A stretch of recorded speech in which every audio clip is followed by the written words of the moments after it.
Semana da Economia, a seguinte palestra ocorreu no dia 29 de setembro, às 10 horas, e apresenta como tema o Brasil na Riquezas das Nações de Smith. E contou com a presença do professor Dr. Leonardo Miller, que tem doutorado em Filosofia. Obrigado a todos e todas aqui. Agradeço o Centro Acadêmico pelo convite. Posso começar falando um pouquinho aqui. Eu vou apresentar hoje o início de uma pesquisa. Aí, tá? Eu trabalho já há bastante tempo com o Adam Smith. Eu fiz meu mestrado, foi em filosofia, Hegel, leitor dos economistas políticos escoceses, o Sir James Stewart e o Adam Smith. Meu doutorado foi especificamente sobre a teoria dos sentimentos morais. E o meu pós-doutorado eu trabalhei mapeando um pouco o discurso, os debates econômicos na França e na Escócia no século XVIII, um pouquinho antes da publicação da Riqueza das Nações. E atualmente estou voltando um pouco ao Smith, voltando à Riqueza das Nações, para tematizar um pouco essa obra, trabalhando um pouquinho mais especificamente na Riqueza das Nações. E eu nunca tinha pensado, quando eu fui convidado, eu pensei aqui, bom, vou começar e vou ver se o Brasil aparece na Riqueza das Nações. Então isso aqui é uma pesquisa inicial, bem introdutória, vocês vão ver que eu vou apresentar um mapeamento bastante introdutório do tema, e na verdade dos termos Brasil, das ocorrências do termo Brasil na Riqueza das Nações. Tá? Vou começar falando um pouquinho do Smith, tá? A gente costuma pensar ele como economista, mas ele é fundamentalmente um filósofo. A obra mais importante dele é a Teoria dos Sentimentos Morais, que foi a obra que fez ele ficar famoso. Tá? Ele foi professor na Universidade de Glasgow, de 51 a 64. 64, depois, devido à publicação da Teoria dos Sentimentos Morais, ele vai ser contratado pelo genro pelo marido da nora do primeiro-ministro da Grã-Bretanha para ser o tutor dos dois filhos dela. E nesse período ele faz uma viagem chamada Grand Tour pela Europa, passa pela Suíça, pela França, e na França ele vai conhecer pessoalmente diversos dos filósofos e dos economistas do iluminismo que lá estavam, dentre eles o Queneau e o Turgot, tá, ligados à fisiocracia. Então um impacto bastante importante para a redação da Riqueza das Nações, que vai ser publicado em 1776. Pouco antes de morrer, ele falece em 1790, ele manda queimar todos os seus manuscritos. As obras completas do Smith que a gente tem hoje são 7 volumes, dos quais metade são cadernos de aluno. Tá? Ele publicou de verdade a Teoria dos Sentimentos Morais e a Riqueza das Nações. E esse caderno aqui de manuscritos, que vão sair como ensaios filosóficos, vão ser publicados póstumamente em 1793, tem alguns textos, tem uma história da astronomia, textos sobre estética, textos sobre o funcionamento dos sentidos externos. É um conjunto de alguns pequenos textos. Tá? E as obras completas do Smith é basicamente isso. Tá? Para quem, como eu, é especialista nisso, comparado com outros autores, como Marx, como Kant, que tem obras quilométricas, são 40, 50 volumes das obras completas, o Smith é... Por outro lado, é muito pouco texto, então você tem que achar, você tem que ir cavocando quais as obras que o Smith leu, o que ele estava lendo, quais eram os debates no qual ele estava inserido, para que uma compreensão mais adequada da obra dele seja possível. Tá? Aqui do lado é o medalhão do James Test, de 1787, essa é a representação mais confiável que a gente tem do Smith. Tá? Ele não existe nenhum quadro dele. Essa aqui, o James Test conheceu o Smith pessoalmente, fez isso aqui enquanto ele ainda estava vivo. Essa é a representação mais confiável dele. Tá? Isso aí está na National Portrait Gallery em Londres, esse medalhão. Vocês olham aí na internet, tem algumas figuras completamente fantasiosas de como seria o Smith. Esse aqui é o mais próximo. Tá. Falar um pouquinho da obra, tá? A Riqueza das Nações tem como título completo esse daí, tá? É uma investigação sobre a natureza e as causas da Riqueza das Nações. A gente pega no finalzinho aqui só, tá? Mas o título completo é esse. Existem 3 traduções em português da coleção dos economistas. Uma da Martins Fons, é a que eu vou usar, as citações que vão estar aqui nesse slide aqui, que vai ser disponibilizado aqui depois, vou passar para o centro acadêmico, quem quiser conversa com eles. e da Edicro, perdão, que a gente coloquei aqui no jogo, da Edicro, uma edição recente que saiu ano passado, esse ano. Eu insisto aqui um pouquinho, tá? É uma investigação aqui no sentido inquiry, no sentido humeano. Tá? O Smith era amigo do David Hume, e o Hume publica 2 livros, 2 investigações, na qual ele estabelece um método que vai ser empregado no campo da economia política pelo Smith e pelo Sir James Stewart também. É um método tipicamente escocês de pensar, você tem uma análise do encadeamento de causas e efeitos passíveis de verificação empírica, sem entrar em especulações sobre as causas primeiras ou as causas últimas, tá?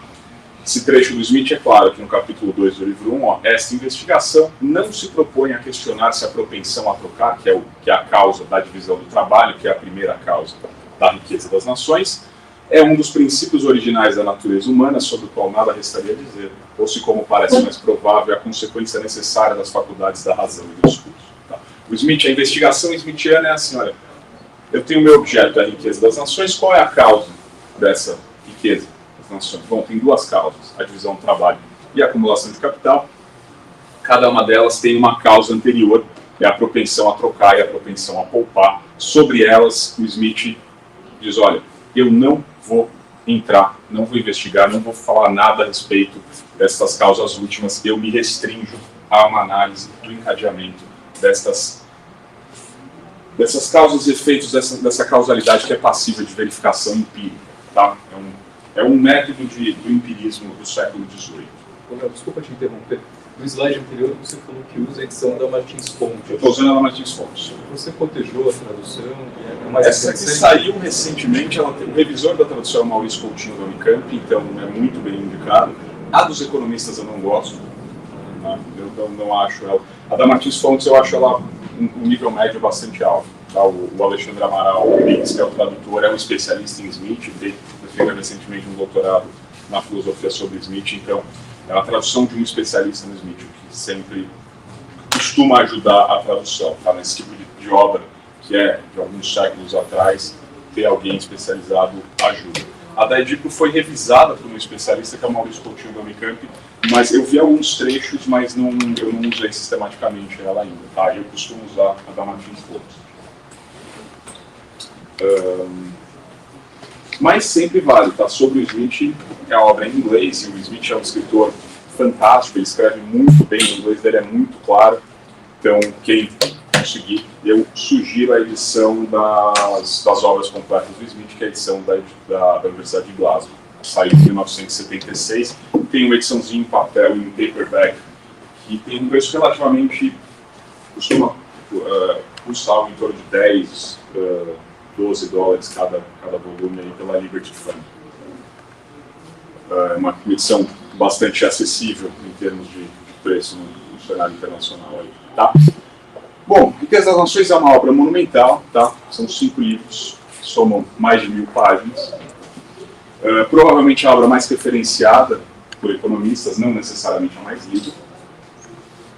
E os economistas têm tendência a dar atenção ao primeiro livro, ao livro 1 sobre a divisão do trabalho, um pouco menos ao livro 2, que é sobre a acumulação de capital. Os outros 3 livros, tá, a exceção feita ao parágrafo aí sobre a mão invisível, que está lá no capítulo 2 do livro 4, lá pela página 700, tá? O nome, a metáfora pela qual o Smith hoje é muito famoso, tá? É uma passagem lá no capítulo 2 do livro 4. Tá? Então, Smith, essa é uma obra assim, que costuma muito mais citada, os economistas conhecem muito mais de ouvido do que propriamente de leitura. Tá? Por motivos óbvios, é uma obra do século XVIII, são 1000 páginas, é um livro gigantesco, tá? Simplesmente ler ele inteiro é algo que demanda um tempo bastante razoável. Tá aqui o trecho da Mão Invisível, eu vou deixar aí para vocês. Quem está vendo e quem está online aí, depois o videozinho pode pausar para ler. Quem quiser o slide eu passo depois, não é o meu tema hoje. A estrutura da obra é essa aqui, 5 livros, tem uma introdução e plano geral, 2, 3 páginas. O livro 1, Causas do aprimoramento das forças produtivas do trabalho e ordem segundo a qual seu produto é naturalmente distribuído entre os diferentes estratos do povo, tem como objeto a primeira causa da riqueza, a divisão do trabalho. O livro 2, Natureza, Acumulação e Emprego do Capital, tem como objeto a acumulação de capital, a segunda causa da riqueza das nações. O livro 3, os diferentes progressos da riqueza em diferentes nações, é uma espécie de história conjectural da Europa Ocidental após a queda de Roma. A gente vai lá, olha, para a gente entender a sociedade atual que tem na divisão do trabalho e na acumulação de capital as duas causas da riqueza, a gente precisa remontar a queda do Império Romano e o que acontece depois para chegar, até chegar nas sociedades comerciais modernas, como ele vai chamar, são sociedades comerciais. O livro 4 é os sistemas de economia política, o objeto é a crítica aos sistemas mercantil e agrícola, tá, que é o sistema fisiocrático, e a apresentação ali, do sistema da liberdade natural. São 9 capítulos, 8 de críticas ao sistema mercantil e um capítulo que ele apresenta a fisiocracia, faz a crítica à fisiocracia e lá no finalzinho apresenta o que seria o sistema da liberdade natural, lá os 3 deveres do soberano. E o livro 5 da Receita do Soberano ou da República, tá? República traduzindo Commonwealth, esse termo em inglês bastante complicado de traduzir, tem como objeto a tributação e as despesas do Estado. Finalmente, só para dar um panorama aí, tá? Eu gosto muito de fazer isso nas minhas aulas, contextualizar os textos que eu vou usar na obra, na economia geral do texto que a gente está trabalhando, tá? Principalmente quando se trata de obras desse tamanho, desse calibre. Bom, então, esse daí é a introdução ao plano geral. Em uma obra de tal alcance, não é surpresa que o Brasil seja objeto de análise, mesmo que localizado. O que eu vou apresentar aqui para vocês, isso eu vou insistir, se a interpretação que eu vou apresentar aqui, tá? Interpretação ainda introdutória, ainda inicial, tá? Não estiver inteiramente equivocada, a gente vai ver que não se trata de um objeto ou um tema marginal. Ele está localizado, são passagens específicas, bem localizadas, mas o tema é central. O Brasil se instaura, é um assunto que se instaura no núcleo da argumentação dessa obra, tá? E o que se segue aí, como eu falei, tá? Eu estou voltando para a riqueza das nações, decidi olhar, bom, como é que o Brasil aparece aqui, é um levantamento das ocorrências do termo Brasil e alguns apontamentos iniciais, tá? O termo Brasil, vamos dizer, aparece 17 vezes na riqueza das nações, 18 se a gente contar Brazilians, que aparece uma vez, tá? Aparece sem S 11 vezes, com S 6 vezes, tá? Eu vou comentar esse aspecto mais adiante, aí eu acho que eu encontrei a origem do porquê esse S aí, tá? E é uma questão, pode ser para Adam Smith Scholarship, para os pesquisadores especializados na obra do Smith, talvez seja um indicador da data de redação desses diferentes trechos aí, tá? Parece, dessas 17 ocorrências, 9 vezes no capítulo das colônias, tá? Capítulo 7 do livro 4, tá? No livro 4 que apresenta a crítica ao sistema mercantil, então ele está criticando o sistema mercantil, vai falar de um dispositivo fundamental do sistema mercantil, que são as colônias. O Brasil vai aparecer aí, tá? 3 vezes na digressão sobre o preço dos cereais da prata, lá no final do capítulo 11 do livro 1, é uma digressão gigantesca, tá? Livro 1 vai, chega no capítulo 11 e de repente ele é maior do que todo o restante do livro por causa dessa digressão, onde o Smith volta, faz uma espécie de trabalho aí estatístico levantando o preço dos cereais para fazer a comparação, para desmontar, o objetivo não é o tema de hoje, mas é para desmontar o sistema mercantil, aí alguns dos argumentos mercantis que vão ser trabalhados lá no capítulo 4, ele se vê obrigado a fazer essa digressão, a fazer uma história aí do preço dos cereais da prata de 3, 4 séculos. 2 vezes no capítulo dos tratados de comércio, então na verdade é um capítulo que trata a gente vai ver aí do tratado de Methuen, é uma crítica ao tratado de Methuen, e aí o Brasil aparece, tá? Aquele tratado entre Inglaterra e Portugal. Portugal exporta vinhos, Inglaterra exporta tecido. 2 vezes em outros capítulos do livro 4 e 1 vez no livro 2, no capítulo 5 do livro 2. Tá? Minha exposição hoje eu vou comentar brevemente essas 17 ocorrências, tentando mostrar quais pedaços, quais temas, argumentos, hipóteses do Smith estão sendo mobilizadas para finalizar ali, tentando mostrar que, olha, o Brasil é um tema central dessa obra. Tá? É possível ler, talvez seja possível ler a riqueza das nações a partir desse objeto aí, sem perder, ou pelo menos vendo alguns dos temas centrais dessa obra. A primeira ocorrência aí mobiliza a teoria dos 4 estágios, tá? Tema pelo qual o Smith é famoso, não o Smith sozinho, o Turgot é outro autor central aí nessa teoria dos 4 estágios, eu já vou explicar, tem um quadrinho aí apresentando ela. Está lá na digressão sobre o preço da prata do livro 1. O argumento aí dele é que a queda no preço da prata ocasionada pelas descobertas das minas no Peru entre os séculos XVI e XVIII não foi maior pelo aumento da demanda mundial por prata. Tá? Então, a demanda europeia aumenta, há um desenvolvimento econômico nesse período, tá, do século XVI a XVIII. A economia europeia está se desenvolvendo, então você usa mais prata como prataria e usa mais como moeda. Ao surgimento dos mercados americanos, aqui é a ocorrência do termo, no próximo slide eu vou dar, e ao aumento do comércio Ocidente-Oriente, há uma maior necessidade de prata para compensar as importações da Ásia. Tá, esse é o argumento do Smith, são 3 parágrafos explicando aí esta tese aqui. Ó. A queda no preço da prata, se aumentaria a oferta de prata, você teria uma queda no preço, ela não foi maior porque a demanda mundial por prata teria subido. Tá? Ele vai dizer, olha, em sua maioria, as colônias da Espanha e de Portugal também são um mercado completamente novo. Um mercado que não existia para prata, passa a existir, então a demanda aí sobe. Nova Granada, Yucatán, Paraguai, Brasil, aqui com S, eram habitados antes da descoberta pelos europeus por povos selvagens que não detinham técnicas manufatureiras nem praticavam a agricultura. Mesmo os Incas, a nação mais civilizada das Américas, embora fizesse uso do ouro e da prata nos ornamentos, não possuíam nenhuma espécie de moeda cunhada.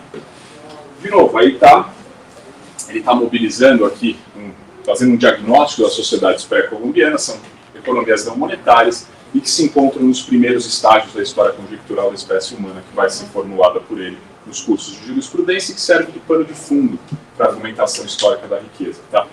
Ele não apresenta, nos cursos de jurisprudência, lá no caderno dos alunos dele, a gente vê essa teoria dos 4 estágios, essa história conjectural da humanidade de modo mais específico, mais desenvolvido. Tem 2 cadernos, são 2 versões dessa argumentação. Na Riqueza das Nações, ele mobiliza essa teoria sem expor ela, sem fazer uma exposição completa dessa teoria, mas ele mobiliza ao longo do livro inteiro. Tá? Então ele faz esse trecho aqui, os povos selvagens que não detinham técnicas nem praticavam agricultura. Tá? Então, qual é o tipo de raciocínio aí que o Smith está fazendo? Ele está lançando mão de um argumento típico do século XVIII, que vai ser chamado de história conjectural, história racional ou história natural. Tá? História natural não no sentido do estudo do mundo natural, tá? Que seria a biologia do século XVIII, tá? Tinha esse nome, não, é história natural da humanidade, vira uma história racional, vira uma história conjectural. Qual é esse raciocínio? Você quer explicar algo, para explicar algo você apresenta como esse algo se formou, você vai contar a história disso. Quando a gente não tem dados a respeito da origem, é válido formular conjecturas. Essas conjecturas são prováveis, isto é, não são impossíveis e são razoáveis, estão de acordo com os princípios que vão ser assumidos pelo autor, dada a sua disposição. Tá? Leitores informados da época sabiam que se tratava de uma criação da imaginação do autor e que, portanto, outras conjecturas eram igualmente possíveis. Né? A gente parcela considerável dos debates dos séculos XVII e XVIII ocorre em torno dessas conjecturas. Então, o estado da natureza do Hobbes é uma conjectura, o estado da natureza do Rousseau é uma conjectura, a história que o Locke vai contar da propriedade é uma história conjectural, o Smith faz isso, o Hume faz isso, a enciclopédia do Diderot d'Alembert tem inúmeros artigos fazendo esse tipo de coisa, do Turgot, a etimologia. Bom, se a gente quer saber a origem das palavras, a gente não tem o primeiro registro falado das palavras. Vamos formular uma conjectura aqui sobre como as pessoas inventaram e começaram a falar. O Smith lança a mão desse tipo de raciocínio, que é lugar comum da sua época, para explicar o desenvolvimento das civilizações. Tá? E aí ele chega aqui na teoria dos 4 estágios. Um estágio selvagem, um estágio bárbaro, um estágio pouco civilizado, um estágio muito civilizado. A gente dá o nome de 4 estágios por enfatizar aqui a atividade econômica. Tá? Então, é o estágio da caça e da coleta, um estágio do pastoreio, onde há a domesticação de rebanhos, e essa se torna a fonte principal de riqueza. Este é um estágio agrícola, um estágio de comércio. O que ele disse aqui sobre os povos pré-colombianos? Tá? Eles não detinham técnicas manufatureiras nem praticavam a agricultura. Então, eles só podem estar aqui. Tá? Estou subindo e não descendo. Eles só podem estar aqui. São povos selvagens que praticam a caça-coleta. Não existe propriedade privada, não existe desigualdade, a autoridade política é muito frágil, não existe governo. Os exemplos aqui, ó, tá? América pré-colombiana, com exceção dos astecas e dos maias, que estão no estágio um pouquinho, já tem alguma agricultura, já estariam no estágio um pouco mais avançado, tá? Então, é um trecho ali aparentemente uma descrição meio básica, mas que ele está mobilizando um largo aparato teórico por trás, tá? Ele tem uma teoria da história justificando o uso desses termos aí, tá? De novo, quem quiser aí, eu vou disponibilizar o slide, não vou passar por tudo isso, ou dar um pause aí no vídeo, vocês conseguem ver com calma esse quadro. A segunda ocorrência aí, ele vai lançar a mão do livro, ele faz uma referência explícita a esse livro que é fundamental, no século XVIII, do Reinhard, já comento sobre ele, de novo na digressão sobre o preço da prata. O contexto é uma estimativa da quantidade de ouro que saía do Brasil em média por ano nessas décadas, aí, 750, 760, o auge das minas, da mineração em Minas Gerais. E aí, de acordo com o eloquente e por vezes bem informado autor da história filosófica e política do estabelecimento dos europeus nas duas Índias, Índias ocidentais e Índias orientais. Esse é o livro do Reinhard. Ele vai dar que os valores saíam do Brasil mais ou menos 2.250 libras por ano. Tá? Ele faz as estimativas, o valor não é tão importante aí. A terceira ocorrência vai estar ligada a isso, tá? Ele vai falar ó, o tributo que o ouro brasileiro pagava ao rei de Portugal, que os mineradores eles pagavam equivalente a um antigo tributo do rei de Espanha sobre a prata do México do Peru, ou seja, 1/5 do metal padrão. Mas o Smith aponta, olha, só essa tributação, você não chega numa estimativa realista, você tem que levar em conta o contrabando.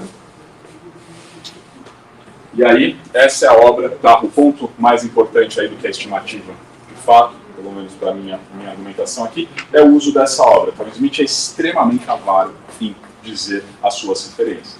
Para quem estuda a obra, isso é típico do século XVIII, mas o Smith é particularmente, tem uma correspondência do Hume, que era amigo dele, sai a primeira edição da Teoria dos Sentimentos Morais, vai ter a segunda edição, ele manda uma carta para o Smith e fala assim, olha, meu amigo, você está me citando, você está falando, esse tema aí é meu, põe meu nome aí, deixa mais fácil para o seu leitor aí. Mas o Smith não fazia isso. Quando ele faz, é significativo, tá? Essa obra. Outra obra também monumental, gente, são 18 livros em 6 tomos, na edição de 1770, é um livro que vira best-seller, vai ter uma segunda edição em 74, a terceira edição em 1780 em francês. Existe uma tradução em inglês, eu sei que a terceira edição é de 77, eu não consegui descobrir quando é a primeira edição da tradução inglesa, mas o tradutor inglês, o Justamão, usa Brasilos com S, tá? Daqui vem, muito provavelmente vem daí, a época que ele estava lendo esse livro, fazendo suas anotações ali, escrevendo esses trechos da riqueza das nações. Algo interessante é que a segunda e a terceira edições dessa obra vão ser realizadas não pelo autor, não pelo Reinhard, vão ser pelo Diderot, e há uma evolução aí importante, porque a segunda e a terceira edições elas são cada vez mais anti-tráfico de escravos. Tá? O Diderot vai ter uma evolução no pensamento do Diderot aqui, que ele vai, no trabalho de edição dessa obra, ele vai refinando os argumentos contra o tráfico de escravos. Tá? Então é uma obra que é muito lembrada por isso, por ser uma obra que tem mobiliza uma série de argumentos contra a escravidão e contra o tráfico. O mapa que acompanha o tomo 3, onde a gente encontra o livro 9, que é sobre o Brasil, na segunda edição. Tá? Então esse aqui é um mapa do século, mapa de 1770. Esse é o mapa que o Smith tinha na frente dele quando estava pensando. Tá? Então você tem a América Meridional, o Brasil aqui, algum mapeamento dos rios já. Tá? Então essa é a visualização que eles tinham quando olhavam, pensando em Brasil no século 1770, está aqui. Esse é o mapa que eles tinham à disposição à época. Você lembra de diferenças substanciais nesse argumento contra o tráfico de escravizados entre o Smith e o Reinhard? O Smith meramente incorpora. Olha, a história, você tem uma... eu teria que mapear com mais calma isso, tá? Mas o Hume, hoje, é muito vilipendiado por ter uma nota de rodapé num dos ensaios dele, onde ele é abertamente racista. Então, a Universidade de Edimburgo, por exemplo, tirou o nome, tinha o David Hume Tower, eles tiraram o nome da David Hume por causa disso. O Smith não tem nada parecido com isso. O Smith você não tem nenhuma passagem que pareça, lembre qualquer coisa racista, e ele era durante a escravidão. Só que o argumento dele é um típico argumento que vai ser formulado, até onde eu saiba, pelos fisiocratas pela primeira vez, que é digamos, a escravidão é antieconômica. Como ela não gera incentivos para o trabalhador inovar ou simplesmente se dedicar de fato à atividade, você tem um sistema que vai ser menos produtivo do que com o trabalho livre. Esse é um argumento fisiocrata da década de 1760. O Smith mobiliza ele. Existem autores na literatura secundária que vão criticar o Smith por ele não ser mais veementemente contra a escravidão. A teoria da jurisprudência dele, a teoria moral dele permitiriam que ele fizesse uma crítica muito mais sistemática e mais consistente contra a escravidão, o que ele não faz. Aqui, teria que voltar ali, eu também não lembro exatamente quais são os argumentos que vão ser mobilizados aqui, eu não preparei isso, eu peço desculpas, mas eu tenho um livro sobre um livro de um especialista no Diderot que tem um capítulo especificamente sobre esse tema aí, já li, mas eu não lembro quais são os argumentos, mas os argumentos vão aumentando. Na segunda edição, a primeira edição o Raynal meio que apresenta um pouco, tem um livro na História Filosófica Política do Estabelecimento do Comércio Europeu nas Duas Índias, tem um livro específico sobre a escravidão. Nesse livro que vão ocorrendo essas adições do Diderot. Eu não me lembro mesmo quais são os argumentos de cabeça, agora não, mas eu posso te passar as referências todas depois. Né? Essa obra é importante porque uma das frases, a importância dessa obra também está nessa, que uma das frases mais famosas da Riqueza é uma paráfrase do parágrafo de abertura do livro 1. Tá? O Smith, o Raynal, abre esse livro aqui, não houve acontecimento mais importante para a espécie humana em geral e para os povos europeus em particular, que é a descoberta do Novo Mundo e da passagem para as Índias pelo Cabo da Boa Esperança. O Smith, lá no capítulo 7, na terceira seção do capítulo 7, sobre as colônias do livro 4, vai apresentar aí a descoberta da América e a passagem para as Índias Orientais pelo Cabo da Boa Esperança, são dois dos maiores e mais importantes acontecimentos registrados na história da humanidade. De novo, essa passagem está lá, é uma paráfrase que só quem leu o outro texto vai saber que o Smith é extremamente avaro em termos de referência às suas fontes. Tá? O Smith seria reprovado em qualquer análise de monografia que ele é assim, ó, cita o que você estava estudando, cita ele não estava em ninguém. A quarta e a sexta ocorrências é o roundabout trade, então, um comércio indireto, internacional. O contexto aí é o uso de metal no comércio internacional. São essas duas passagens aí, ó. Seria de fato mais vantajoso para a Inglaterra poder comprar vinhos franceses com suas próprias ferragens e sua propelina do que com o tabaco da Virgínia ou o ouro e prata do Brasil e do Peru. O comércio externo direto de bens e consumos é sempre mais vantajoso que o indireto. Tá? Só para apontar, eu não vou entrar nesse tema aqui, tá? Comércio internacional ainda é um tema que eu não trabalhei de verdade. De fato, o Smith não é o meu tema, mas está lá nas ocorrências do Brasil, aparece ali direto, citado aí nesse assunto, do comércio internacional. A quinta ocorrência é a proibição de exportações dentro do quadro, já dentro da análise do mercantilismo, no sistema mercantil. O contexto é a ineficácia das proibições de exportação. Quando a quantidade de ouro e prata importada por qualquer país excede a demanda efetiva, toda a vigília do governo não conseguirá impedir sua exportação. As contínuas importações do Peru e do Brasil excedem a demanda efetiva da Espanha e Portugal, reduzem o preço desses metais abaixo do preço corrente nos países vizinhos. Gente, uma obviedade à época, uma obviedade hoje, tá? Medidas antieconômicas serão burladas via contrabando. Tem uma legislação que tenta impedir algo que vai ser feito de qualquer jeito, isso vai ser feito de qualquer jeito. Eu estou insistindo nisso aqui porque ele vai usar isso daqui de um modo muito mais interessante numa outra ocorrência. Aqui. Sétima e oitava, comentando o Tratado de Methuen, no capítulo sobre os tratados. O Smith vai criticar, fazer uma crítica a esse tratado, os tecidos ingleses por vinhos do Porto. O tratado foi celebrado como uma obra-prima da política comercial inglesa. Portugal recebe anualmente do Brasil uma quantidade de ouro muito superior à que emprega em seu comércio interno, seja em moedas, seja em barras. O excedente é demasiado valioso para ser deixado ocioso e enterrado em cofres. E como não encontra mercado interno vantajoso, é preciso, não obstante qualquer proibição, enviá-lo para fora e trocá-lo por algo que encontra no país um mercado mais vantajoso. Esse argumento aqui de cima que eu insisti, olha, medidas antieconômicas serão burladas via contrabando, ele está usando aqui, ó, aqui é o gênio dele. A banalidade anterior é empregada para criticar um acordo então visto como um golpe de mestre da diplomacia comercial britânica. O excesso de ouro sairia de Portugal de qualquer jeito, com ou sem tratado. A nona ocorrência, isso é mais anedótico, mas também não, há uma referência à fauna americana e à fauna brasileira. No contexto, a retórica do Colombo para convencer a coroa espanhola a investir nas novas colônias.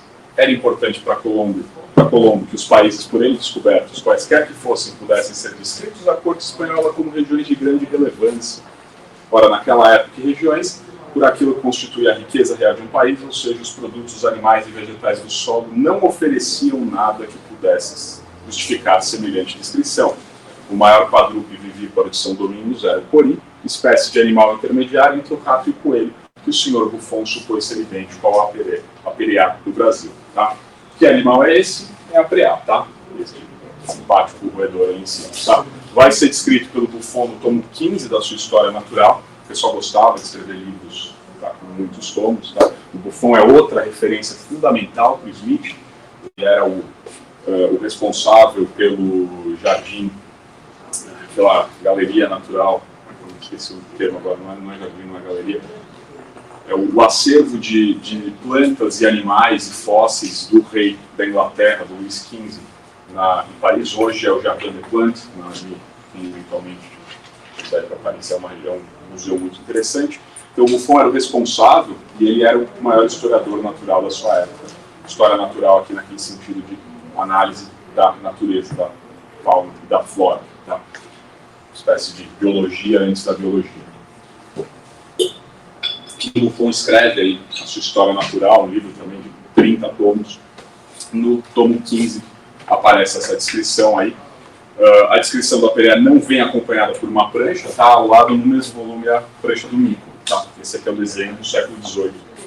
Quando alguém pensava no mico, era essa imagem. Quando um europeu pensava no mico, era essa imagem aí que eles tinham à disposição. Tá? Então, o contexto aí, ó. Colombo chega na América, volta, ele tem que convencer a coroa espanhola a investir nessas colônias, mas o que? O Smith está dizendo, olha, ele usa uma noção europeia de riqueza. A América não possuía trigo, nem grandes quadrúpedes que pudessem servir de caça ou pudessem ser domesticados para rebanho. De novo, ele está remetendo lá a teoria dos estágios dele, olha, o que você caça na América? Bom, você não tem nada que se pareça com ovelha, nada que se pareça com boi, nada que se pareça com um grande quadrúpede. Você vai ter alguns pássaros, mas são pequenos. O maior quadrúpede vivíparo é um coelhorzinho aí, tá? É a preá. De novo, aqui a gente vê claramente os limites do Smith. Tá? Ele é um iluminista escocês, tá? Ele é um pensador do século XVIII, mais especificamente na Escócia. Tá? O iluminismo escocês tem suas peculiaridades lá no quadro iluminista do século XVIII. Se alguém quiser saber, pode me perguntar depois, esse não é o nosso tema. Mas então é uma noção europeia de riqueza que está mobilizando aqui. Então Colombo tinha que justificar para pessoas que achavam que só trigo é agricultura e que você tem que ter grandes animais para poder domesticá-los ou para poder caçar. Tá? É aí que passa para o contexto seguinte, tá? E aí a gente entra naquela ideia de que o Brasil não é um assunto marginal na obra, tá? São as ilusões mercantis. Tá?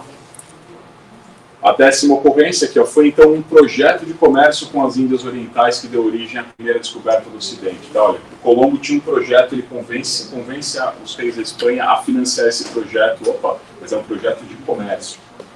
Desencadeia um projeto de conquista que vai levar todos os estabelecimentos espanhóis nessas regiões assim descobertas.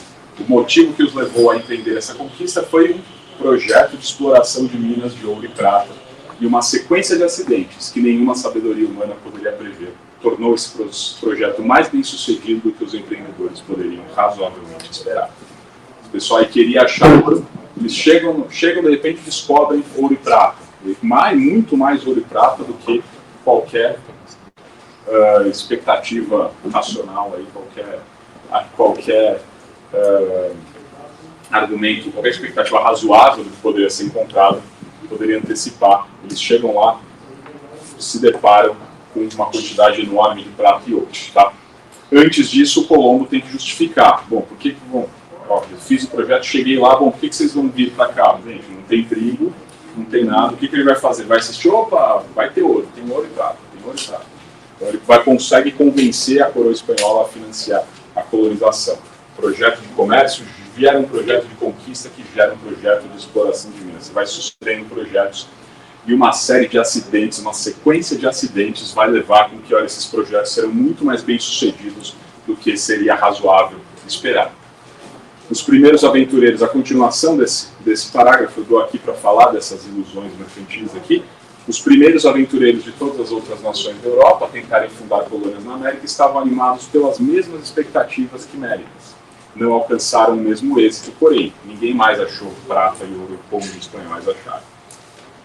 Foi somente mais de um século depois de se fazerem os primeiros estabelecimentos no Brasil que se descobriram algumas minas de prata, de ouro e de diamantes. Os portugueses que fizeram a mesma coisa que os espanhóis, opa, vamos tentar achar prata, vão lá, começam a colonizar, gente, vão esperar um século para que esse projeto de exploração de minas tenha algum resultado. Tá? Gente, esse é o tipo de explicação histórica do Smith.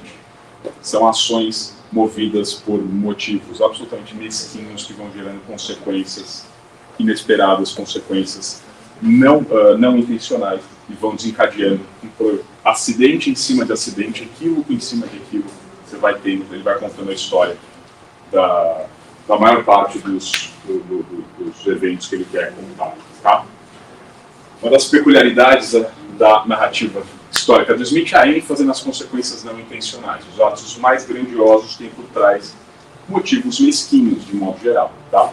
O caso de Colombo é particularmente revelador do procedimento smithiano. Trata-se de um piloto que convence uma rainha a financiar o seu projeto comercial. Equívocos se sucedem. As terras descobertas não eram o Extremo Oriente, o que não impediu Colombo de acreditar que eram, são as Índias, no meio de Índias. Posteriormente, Índias Ocidentais, também não impediu de acreditar que ali houvesse prata e ouro em abundância, nem que a monarquia espanhola fosse convencida desse último fato. Como resultado, eu cito aqui o Smith, como resultado das descrições feitas por Colombo, o Conselho de Castela resolveu tomar posse de regiões cujos habitantes eram evidentemente incapazes de se defender. O pio propósito de convertê-los ao cristianismo santificou a injustiça do projeto, mas a esperança de lá encontrar tesouros de ouro foi o único motivo do empreendimento. Smith é extremamente crítico, ele é um filósofo e um filósofo moral. Tá? Ele é extremamente crítico do projeto de colonização da América por espanhóis, não é por todas as potências europeias. Tá? Mas aqui o que chama a atenção é o tipo de raciocínio que ele usa. As narrativas históricas do Smith são sempre isso. Tá? Consequências não intencionais desses atos grandiosos, como ele vai dizer, citando, parafraseando o Raynal, tá? É a maior descoberta. Aqui, ó. Descoberta da América e a passagem das Índias são dois dos maiores e mais importantes acontecimentos registrados na história da humanidade. Quando ele vai falar da descoberta da América, que é o Colombo é esse cara aqui que acha, fantasia, tem um comércio, tem um projeto comercial, passa, ele olha, ele chega, quando ele volta, ele tenta convencer a coroa espanhola a financiar a volta dele de qualquer jeito. Esse projeto vira um projeto de conquista, vira um projeto de exploração de minas. Tá? Mas no fundo, o que tem aí? Ó, tá? O único motivo era a esperança de lá encontrar tesouros de ouro. O motivo mais mesquinho possível. Aí, ó, o contexto são esses das ilusões mercantis, no caso a maior dela, a Aurea Sacra Fames. Eu não sei se vocês estão conseguindo ver aqui, ó. Mais uma vez, o livro do Raynal é uma das fontes do Smith. A partir da sua segunda edição, ele constava com essa imagem no frontispício. Tá? Tem um filósofo escrevendo Aurea Sacra Fames aqui. Tem indígenas sendo escravizados, alguns mortos, caravelas portuguesas e tipo das caravelas portuguesas e espanholas. Tá? Então, ao fundo das caravelas, no plano intermediário, populações indígenas massacradas e escravizadas por soldados europeus, alguns a cavalos que não existiam na América, a gente viu. E no primeiro plano, um filósofo anônimo escreve uma coluna, tipicamente europeia, Aurea Sacra Fames. Tá? O desenho é do Marrillier, um ilustrador do período. A 15ª ocorrência do Brasil, do termo Brasil na Riqueza das Nações, tem como contexto também no capítulo das colônias nos séculos XV e XVI, a Espanha assusta as demais nações europeias, mas não consegue impedir os portugueses de se estabelecerem no Brasil. Tá? A Espanha era a potência do século dessa época, e aí ele vai dizer, ó, por serem os primeiros descobridores, os espanhóis reivindicam para si toda a América, e ainda que não pudessem impedir uma potência naval tão forte como a de Portugal de se estabelecer no Brasil, tal era naquele tempo o terror que inspirava os espanhóis, que a maioria das outras nações europeias teriam de estabelecer-se em qualquer outra parte deste grande continente. Então, séculos XVI, XV, XVI, a Espanha e Portugal eram as potências europeias, ao ponto de ninguém ousar tentar colonizar algum outro trecho que foi reclamado pela coroa espanhola. Da 11ª à 14ª, eu pulei, tá, gente? Eu fui aqui da 10ª para a 15ª. Na 10ª à 11ª é a descrição do Brasil, é o trecho mais relevante, tá? Um parágrafo inteiro sobre o Brasil, tá? Eu vou ler, tá, em 3 slides, primeiro, segundo e terceiro, mas é um parágrafo só, tá? Então, ele fala o seguinte, que depois das colônias espanholas, a dos portugueses no Brasil é a mais antiga de todas as nações europeias da América. Mas como se passou muito tempo desde a primeira descoberta, sem que se encontrassem minas de ouro e de prata, e como precisamente por essa razão a colônia gerava pouco ou nenhuma receita para a coroa, durante muito tempo ela foi em grande medida negligenciada. O que para o Smith é algo positivo, tá? As consequências não intencionais aí entrando em jogo. E, no entanto, durante esse período em que ficou negligenciado, veio a tornar-se uma grande e poderosa colônia. Enquanto Portugal esteve sob o domínio da Espanha, tá? O período da União Ibérica, 1580 a 640, o Brasil foi atacado pelos holandeses. Perdão, antes de falar aqui, ó, tá? A ideia do Smith é essa aqui, ó, o desinteresse da coroa gera um aparato governamental praticamente inexistente, o que leva ao progresso da colônia. Tá? Esse argumento vai ser desenvolvido à exaustão quando ele vai comentar as colônias norte-americanas, as colônias inglesas na América do Norte. Ele vai falar, ó, eles vão lá, você não tem todo o aparato medieval que a Europa tem, você tem terras abertas a serem ocupadas, você tem pouco governo, pessoas interessadas em melhorar de vida, a coisa vai rolar. E ele usa o mesmo argumento aqui para o Brasil.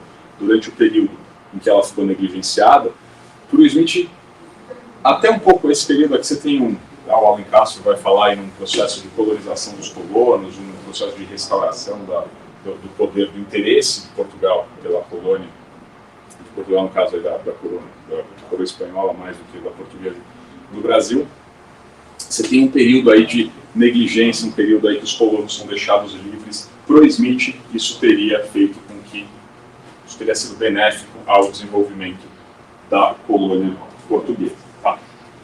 Chegamos aqui no segundo período. Enquanto Portugal esteve sob o domínio da Espanha, o Brasil foi atacado pelos holandeses, que tomaram posse de 7 das 14 províncias nas quais aquele país se dividiu. Os holandeses esperavam em pouco tempo conquistar as outras províncias, quando Portugal recuperou sua independência por meio da cessão ao trono da dinastia Bragança. A continuação, então, os holandeses, que eram inimigos dos espanhóis, tornaram-se amigos dos portugueses, os quais, por sua vez, também eram inimigos dos espanhóis. Assim, os espanhóis aceitaram deixar a parte do Brasil que não haviam conquistado ao rei de Portugal, que, por seu turno, concordou em deixar a eles a parte que haviam conquistado aos holandeses, aqui então tem problema de tradução aqui, tá? Que haviam conquistado, pois se tratava da questão que não valia a pena discutir com tão bons aliados. Mas o governo holandês logo começou a oprimir os colonizadores portugueses, que em vez de perderem tempo se queixando, decidiram pegar em armas contra os seus novos senhores, os holandeses. E por sua valentia e determinação, com a conivência da metrópole, é verdade, mas sem nenhuma ajuda declarada da parte dela, expulsaram os holandeses no Brasil.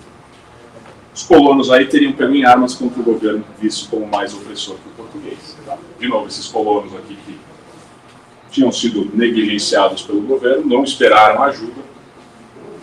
A história do Smith aí, eles teriam pego em armas e expulsado os holandeses devido à opressão governamental. Esses holandeses, vendo que era impossível conservar qualquer parte deste país, consideraram que seria melhor restaurá-lo por inteiro a coroa de Portugal. Contam que nessa colônia existe mais de 600 mil habitantes, entre portugueses ou descendentes de portugueses, crioulos, mulatos e uma raça mista de portugueses e brasileiros. supõe-se que não exista nenhuma outra colônia na América que possua um número tão grande de habitantes de origem europeia. Gente, esse número de 600 mil não é mais válido, tá? Isso aqui o Carlos Guilherme Mota e Adriana Lopes, História do Brasil, uma interpretação. Estão dizendo, ó, 300 mil em Minas Gerais em 1775, sendo 20% da estimativa de uma população de 1,5 milhão, não de 600 mil. Em todo caso, destaco aí da descrição do Smith, o destaque para o caráter miscigenado da população, ou seja, já no século XVIII, o Brasil era caracterizado, as descrições sobre o Brasil já enfatizavam que a população aqui era miscigenada. Em segundo lugar, o sucesso da colonização portuguesa, segundo Smith, a colônia mais populosa da América. E, gente, para manter uma grande população é preciso gerar riqueza suficiente para tanto. Ninguém enfatiza tanto isso quanto os fisiocratas. Né? Esse é um ponto de honra para os fisiocratas. Não é o tamanho da população, não é o aumento da população que gera riqueza, é o aumento da riqueza que gera o aumento da população. Smith é um pouco herdeiro desse debate aí. Esse último aspecto chama a atenção aí, inclusive, o tamanho da população vai chamar de alguns autores brasileiros. De novo, vocês veem, tá? Isso aqui é a nota 74 do capítulo 1 do Casagrande Senzala, do Gilberto Freire, onde ele cita o Luiz Souza Gomes, que cita explicitamente. Adam Smith podia dizer que o Brasil, com seus 600 mil habitantes, era a colônia mais populosa da América. Já houve brasileiros que leram isso e falaram, opa, Adam Smith elogiando a colônia brasileira. A colônia portuguesa na América. A 16ª ocorrência, já estamos chegando no final, gente, falta só essa mais uma. A crítica aí, o contexto aí é a crítica política de Pombal para as regiões do Norte e Nordeste no Brasil, com a criação das companhias exclusivas de comércio do Maranhão e Pernambuco. A gente viu lá atrás, estava com o Smith, a colonização portuguesa não foi feita em cima de companhias de comércio exclusivas. O governo não se meteu. Chegou lá, descobriu que não dava, gerava pouco ou nenhuma receita, então, vocês se virem aí. O que acontece um pouquinho antes daqui, 690, descobre-se ouro nas Minas Gerais. Coroa, olha, opa, não, ouro é outra história, ouro é com a gente, vamos lá, você começa a instaurar, começa a fazer todo um processo de restauração ou de imposição, de criação de uma estrutura administrativa. E aí o Pombal, o Marquês de Pombal, ali em 1755, cria outras duas companhias de comércio exclusivas, a de Pernambuco e a do Maranhão. Tá? O comentário do Smith é que isso é um retrocesso. Tá? Algumas nações abandonaram todo o comércio de suas colônias a uma companhia exclusiva, da qual os colonizadores eram obrigados a comparar todas as mercadorias europeias que precisassem e para a qual eram obrigados a vender toda a sua produção excedente. Isso é mais do que exclusivo, é uma companhia, é uma empresa só que vai ser responsável, vai ter o monopólio de todo o comércio internacional da região, tá? Todo o comércio externo. Desde 1755, depois de abandonada por todas as outras nações em razão de sua natureza absurda, tornou-se a política de Portugal, pelo menos em relação a duas das principais províncias do Brasil, Pernambuco e Maranhão. O Smith está dizendo, olha, em 1750, ninguém mais confia numa companhia exclusiva de comércio, aí chega lá o Marquês de Pombal e opa, vamos estabelecer duas companhias de comércio exclusivo, a do Maranhão e a de Pernambuco.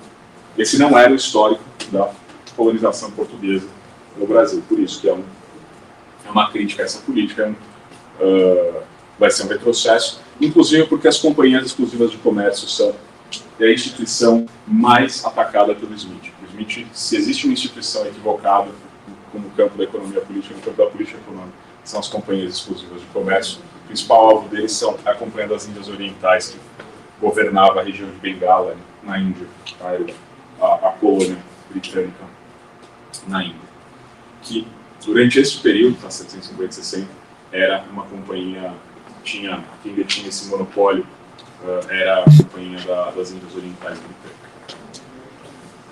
A última ocorrência sobre o papel dos judeus na colonização brasileira, tá? Os judeus portugueses perseguidos pela Inquisição, esbulhados de suas fortunas e banidos para o Brasil, introduziram, pelo seu exemplo, alguma espécie de ordem de disciplina entre os criminosos e prostitutas degregadas que povoaram originalmente aquele país, além de lhes ensinarem a cultura da cana-de-açúcar.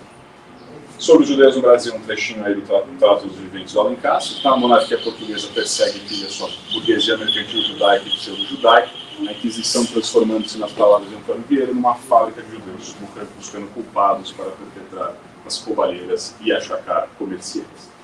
Ou seja, estabelece aí um quadro da Contra-Reforma, você tem a Inquisição, e a Inquisição em Portugal vai ser instrumento de repressão a essa burguesia comercial aí. Então, se fosse ou não, tá? Então ó, vai ser uma fábrica de judeus, tá? Então, se o sujeito era cristão novo ou não, sempre tinha alguém, se os comerciantes tivessem concorrência, sempre haveria alguém para acusar ele de judeu. E esse era um argumento aí no meio do caminho. O que o Smith está dizendo mais do que isso, eles introduzem, pelo exemplo, alguma espécie de ordem e disciplina e teriam introduzido a cultura da cana-de-açúcar. Tá? Eu não sei até que ponto isso é verdade. Gilberto Freire, Sobrados e Mucanos, vai insistir na importância deles lá para o tráfico e financiamento de diversos dos engenhos, mas eu não sei se eles, de fato, inventaram a cultura de cana. Até que ponto, assim, minha ignorância a respeito do assunto. Essas são as 17 ocorrências do Termo Brasil nas Nações, fazer um apanhado aqui, uma conclusãozinha aqui, a despeito do caráter introdutório dessa pesquisa, e ainda que as ocorrências sejam relativamente poucas, é possível afirmar que o Brasil não é um tema marginal na análise do Smith.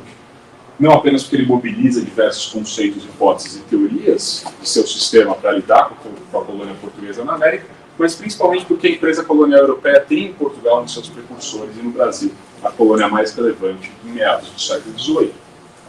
As grandes navegações são o elemento central, se não o mais importante, ao menos o mais vistoso do processo de reativação do comércio de longa distância, que, segundo o livro 3 da Riqueza das Nações, puxa o desenvolvimento econômico da Europa. Livro 3 da Riqueza das Nações, o Smith estabelece lá no primeiro capítulo a ordem natural do progresso. Agricultura, comércio interno puxando manufaturas, então campo e cidade. A partir daí você vai para o comércio externo. O que ele diz sobre o desenvolvimento europeu? Fala, os europeus fizeram tudo ao contrário. Eles reativaram o comércio de longa distância, que vai puxar as manufaturas, que vai puxar a agricultura. Tá? É um esquema de substituição de importação, fundamentalmente, que vai puxar o desenvolvimento econômico da Europa, segundo o Smith, no livro 3. Tá? Mas isso é antinatural, isso está equivocado, isso está puxado por quê? Por aquelas ilusões mercantis. O pessoal confunde ouro e prata com riqueza, sai atrás de ouro e prata e faz esse monte de confusão aí. Mas essas ilusões vão gerar consequências extremamente relevantes para a história do mundo. Tá? A relação Portugal e Brasil aparece, então, como um dos casos históricos mais relevantes de consolidação da dinâmica capitalista comercial dos séculos XV ao XVIII. Esse é um dos temas centrais da Riqueza das Nações. Em outros termos, o Brasil é central para uma das análises mais sofisticadas e relevantes do processo de formação e consolidação do que Smith chamava de sociedade comercial, do que nós denominamos de nome mais curto, capitalismo. E eu fico por aqui, gente.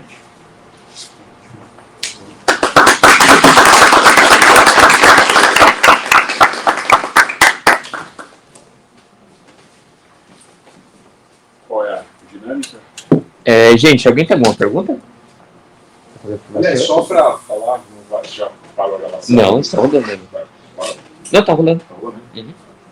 Então deixa para depois. Não, pode. Tem alguma questão, gente? Se você pudesse explicar de novo isso que você falou agora há pouco, sobre o que ele acreditava que seria o trajeto natural e qual que foi o que ocorreu de fato. O trajeto natural para o Smith, o progresso que ele chama de curso natural da opulência, curso natural da riqueza, progresso, eu acho que ele usa o termo progresso também. Eu vou usar a lousa aqui, só fica mais fácil.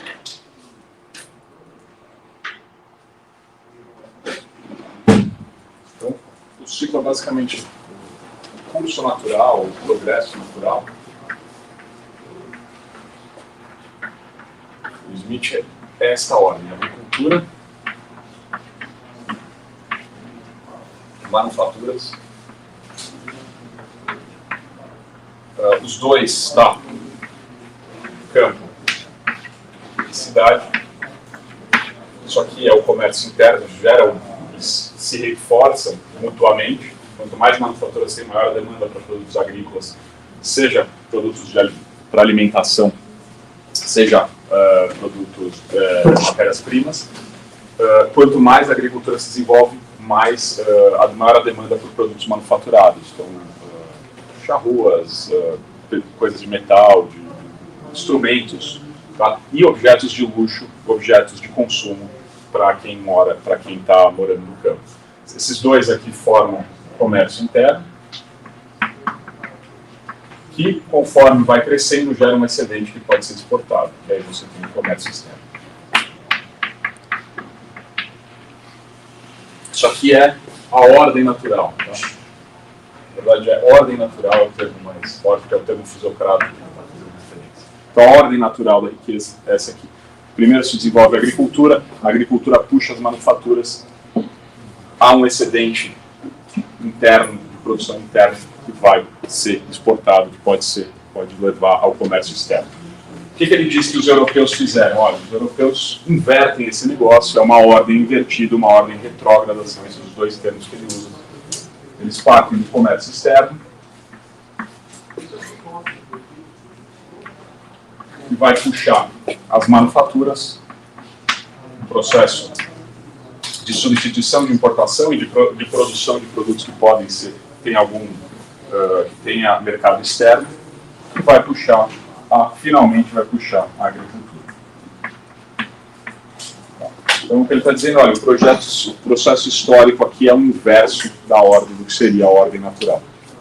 O comércio externo, no caso, por exemplo, pegar ouro das colônias? Não, reativação lá, século XI, XII, reativação das cidades do norte da Itália, região de Flandres, que começam a retomar o comércio com o Oriente. Então, a Veneza, principalmente, Veneza, Gênova, vão restabelecendo rotas comerciais a partir do processo de expulsão de ataque das cruzadas. Então, esse é um tipo de interpretação que vai ver nas cruzadas. De novo, volta lá, o que o livro 3 que ele faz? Você quer entender a Europa do século XVIII, você tem que voltar à queda do Império Romano. Na queda do Império Romano você tem uma retração econômica, a Europa se fecha em si mesma. Você vai ter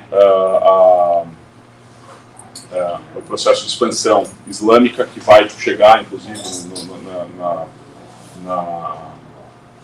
na Península Ibérica. Então, o comércio, a economia e o comércio diminuiu na Europa em relação à Idade Média. Diminuiu. Quando a Idade Média começa a se reorganizar, começa a ter ali um excedente, ela se volta para fora. Então, são as cruzadas e a retomada do comércio com o Oriente. Então, eles vão expulsando comerciantes muçulmanos e vão retomando os comércios norte da Itália e região de Flandres. Tá? E aí se estabelece uma linha comercial, que são todas na região de Champagne, principalmente na França, uma série de feiras anuais, 4 vezes por ano você tem feiras onde esses comerciantes se juntam. Isso vai... Só que o fundamental para ele é que isso aqui é comércio de longa distância. O grande herdeiro desse esquema aqui é o Henri Pirenne. O Pirenne, um historiador belga, no século XX, ele vai levar isso aqui bem longe. Ele vai dizer, a novidade está que você tem uma reativação do comércio externo que vai puxar a economia europeia. Tá. Esse é o comércio de longa distância que eles estão pensando. No meio desse processo, quem entra? Portugal e Espanha entram atrasados nisso, no século XV, e eles querem, o que está sendo trazido aqui? Qual é o produto que mais interessa às cortes e à nobreza europeia? As especiarias. Então, os portugueses entram atrasados aqui e tentam, vamos ver se a gente der a volta na África, tentar chegar na Índia. Quando eles conseguem fazer isso, eles desarticulam as rotas italianas, principalmente, e aí você tem um deslocamento do comércio ali, que era do Mediterrâneo, começa a ir para o Atlântico. Você vai ter todo o desenvolvimento das colônias, aí, a importância das colônias nesse processo. Mas o esquema geral dele, interpretativo, é esse aqui. Eu tenho um esqueminha aqui que é a ordem natural, que é só um esquema de pensamento para a gente aplicar, tá? Puramente heurístico. Então, como é que eu quero entender o progresso das economias? Eu quero entender o desenvolvimento econômico. Então eu olho para a agricultura puxa a manufatura, comércio interno puxa o comércio externo. O que os europeus fizeram ali do século X, XI, até o XVIII? Foi o comércio externo que puxou as manufaturas, que puxou a agricultura. Os europeus fizeram tudo errado. Mais alguma questão, gente? Oi. Então, as colônias, no caso do Brasil, não seriam também não seria esse progresso europeu, seria um pouco diferente? Dentro da história europeia, elas entram aqui. Tá? Então, os portugueses chegam atrasados nessa reativação do comércio com o Extremo Oriente, importação de especiarias, importação de tecidos, etc. Eles chegam atrasados, só que eles desarticulam por completo quando eles passam pelo Cabo da Boa Esperança. E aí, nesse meio tempo, a Espanha chegou na América. Opa, tem um novo mundo aqui. Quem manda nesse novo mundo? Bom, a Espanha. Ah, não, Portugal também. E aí entra aqui. Dentro da história europeia, as colônias entram aqui. O que o Smith está dizendo? Olha, essas colônias que foram deixadas por conta própria, foram deixadas aí sem governo, que são o Brasil nos primeiros séculos e as colônias, posteriormente as colônias da América, as colônias inglesas da América do Norte, tem terra livre o suficiente. O que esses caras fazem? Bom, olha, por que eles vão se dar bem, segundo o Smith? Porque eles estão seguindo esse esquema. Eles vão fazer primeiro agricultura, para depois fazer manufatura, para só depois se preocupar com o comércio externo. Por isso que ele vai dizer, ó, a colônia da América, as 13 colônias inglesas norte-americanas, esse aqui, eles vão se desenvolver assim, vai ser. O que ele dizia, olha, era o que estava acontecendo no Brasil, até os primeiros tempos. Aí chegaram os holandeses, que tentaram pegar o Brasil e amarrar no comércio externo europeu. Ah, bom, depois, os portugueses expulsam os colonos aqui expulsam os holandeses, a historinha dos 20 reais. Aí se descobre ouro. Bom, aí descobre ouro, então Portugal amarra a colônia dentro do comércio externo, dentro do quadro europeu. E aí vai atravancar todo o desenvolvimento posterior, que vai atravancar. Você pôs uma companhia exclusiva, coisa boa não vai sair.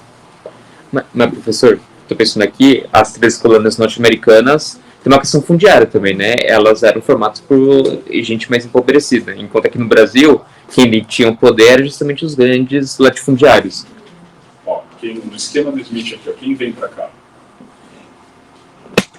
Deixa eu achar. Vai falar no caso dos judeus. Quem vem aqui, ó, eles vão introduzir, pelo seu exemplo, alguma espécie de ordem e disciplina entre os criminosos e prostitutas agregados que povoaram originalmente aquele país. Quem vem para cá, aqui foi expulso do lado. Você não tem riqueza aqui, não é gente. Você tem o esquema ali, uma espécie de, eu brinco, sempre brinco com meus alunos, uma espécie de parceria público-privada aí. O governo de Portugal tem lá uma terra gigantesca, não tem recurso suficiente para bancar. Opa, chama meia dúzia aqui, vamos lá. Você tem uma capitania, você tem um terreno do tamanho Pernambuco para você, se vira aí. O que o Smith diz é, esse esquema aí vai ser bem sucedido no começo, tá? Você vai gerar. Eles foram negligenciados pela administração, pelo governo, vai se tornar uma grande e poderosa colônia. Por quê?